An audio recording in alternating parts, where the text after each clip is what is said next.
Well, when it comes to our aging loved ones, we do just about anything to keep them comfortable for their end of life, right? But how do we do that? Maybe when I say the word hospice, you think, no, that feels like giving up. Well, it turns out that is not the case. I sat down with the daughter of a woman named Nellie and the team that took care of her at Talbot Hospice in Easton before she left this earth, and all of them were excited to tell me about this special place and the numerous services it provides. It was 6 years ago when Patty Plaskin first opened her home to her mother, Nellie. Nellie was developing dementia and Parkinson's disease and couldn't be on her own. Her daughter had the heart to help, but not the expertise. I didn't feel competent to take care of my mother. I didn't know if I was hurting her. She wasn't really communicating that clearly anymore. The decision to put her mother in hospice was difficult, but necessary.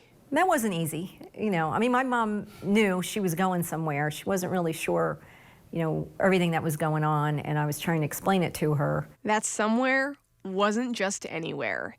Nellie lived her last days at Talbot Hospice in Easton. Patty picked the place, and it proved to be perfect.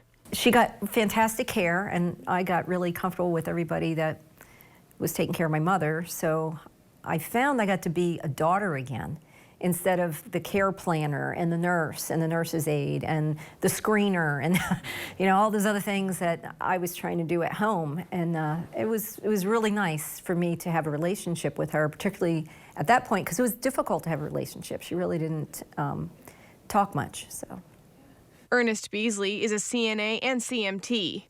He knew Nellie well. I looked forward to coming here every day knowing that Nellie was here.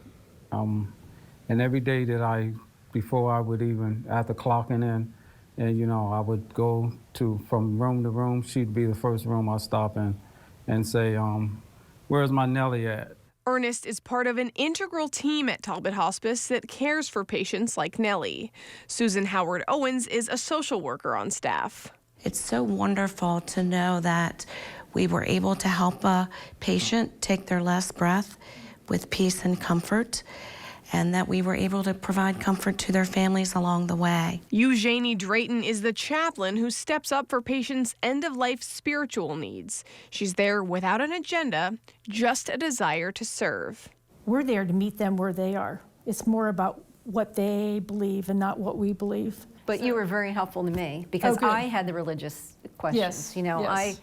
I wondered, why was my mom here so long? She because of her Parkinson's, there were a lot of things she couldn't do, and then she couldn't say. It was hard to come sometimes to visit her because you just wonder how much more, and not that she was suffering, but she just wasn't the same person. Right. And I leaned on all of you for that. Mm-hmm. Sorry. I leaned on all of you for that because you saw it, and you knew my mom as a patient. You didn't know her as I knew her. So you accepted her for what she came with. Yeah. And, I'm coming with this filter like, oh my gosh, I can't believe this is my mother, and I'm so sad about it because she's so different. But you helped me say, this is natural and this is normal. This team is used to families leaning on them, perhaps even more than the patients themselves.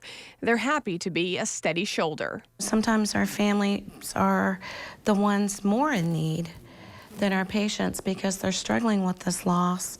And so, we wrap people in as much support as we can. They hold people like Patty tight. Yeah, and it was a very long journey. A dementia process can go on for years, and it's a very long goodbye. One of the things that that you and I had talked about many times was self-care for you, to take a break and to have that trust with us that you knew that she was okay because we were taking care of her, just for the basics, taking time to rest and tending to other things in your life because it's tough. And we're a team. It's all of us, and we're 24/7.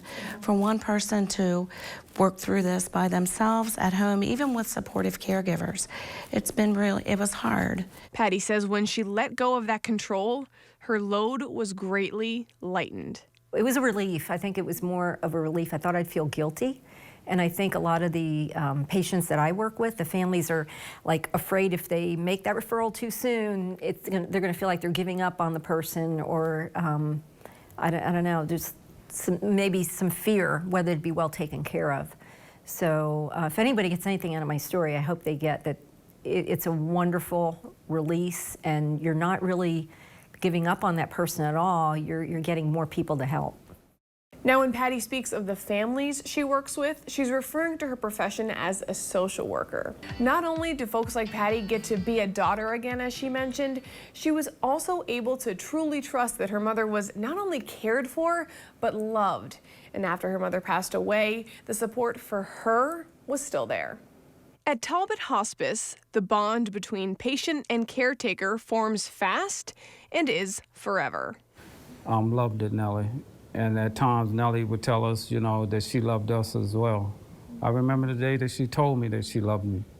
It was, you know, it was out of nowhere, and I was like, and, you know, I had to, you know, look back at her, and you know, yeah, I mean, because I probably had been caring for about a month or so, right? And I walked up to her and I said, "What did you say, Miss Nellie?" And she said, she took her time, you know, "I love you." And she looked at me and I said, "Oh," and I said, "I love you too, Miss Nellie." And when she took her final breath, Ernest and the rest of this team felt it. And I like to let Patty know your mom is going to be greatly missed. Greatly, telling you. But she'll always be in my heart, you know. She's part of me now.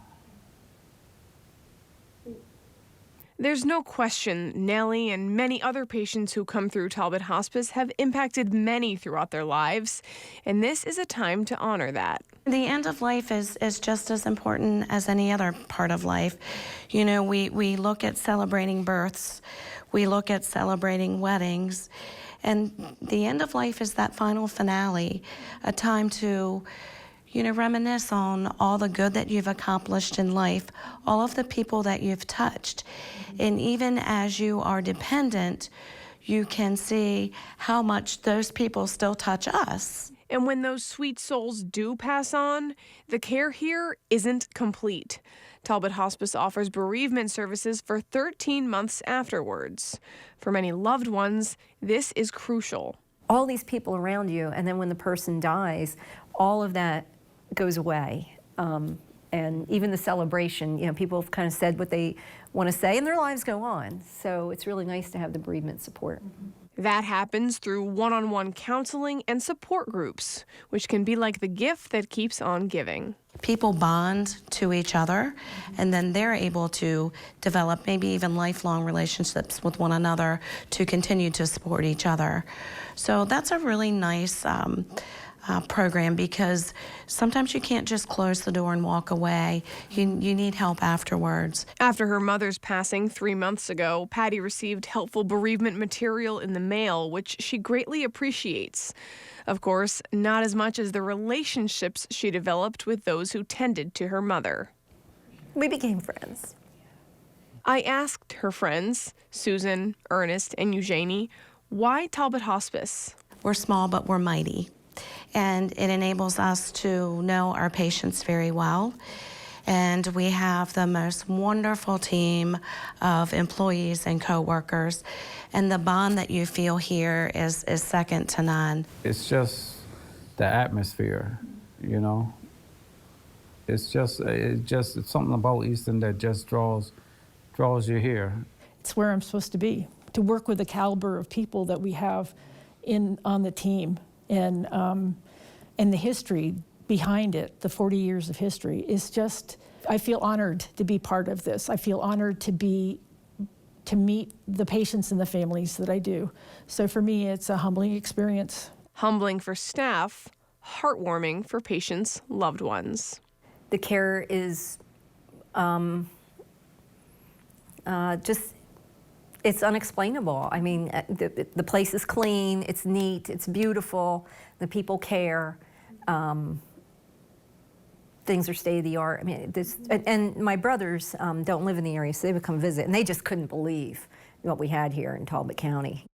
Talbot Hospice is also dedicated to recognizing patients who served our country. They have a wall dedicated to veterans, and they honor them with special recognition visits. And for any more information on this wonderful place, all you have to do is head to delmarvalife.com.